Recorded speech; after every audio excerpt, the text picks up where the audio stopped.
The siblings disappeared where the road thinned into grass. Morning light filtered through tall trees, painting the forest in soft gold.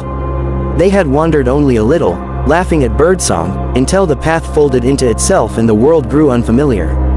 By the time they realized they were lost, the wind had erased their footprints, and the wilderness stood quietly around them, watching.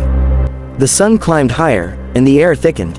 Their water was gone by noon. Leaves whispered overhead, and insects hummed like distant engines. The older sister tried to be brave, tying scraps of cloth to branches to mark their way, but every turn looked the same. The forest pressed in, vast and patient. Near a fallen log, the ground stirred. A sudden hiss split the stillness. The snake struck like lightning, its bite small but final. The older sister staggered back, shock widening her eyes. The forest seemed to hold its breath as the venom worked swiftly, silently. The younger girl screamed for help, but the trees only echoed her fear. The older sister fell into the leaves, her hand slipping from her sibling's grasp. The forest light dimmed, as if a cloud had crossed the sun.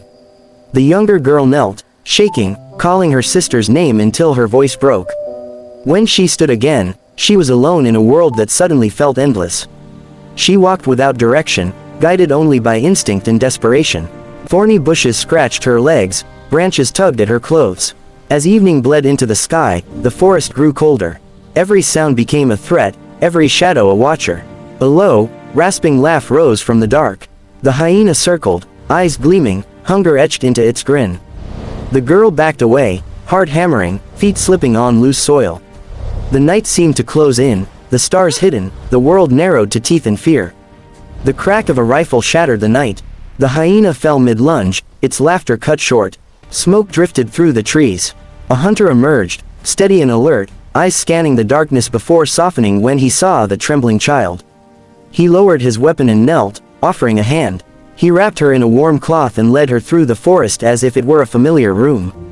At his home, firelight flickered against the walls, and the smell of food replaced the scent of fear.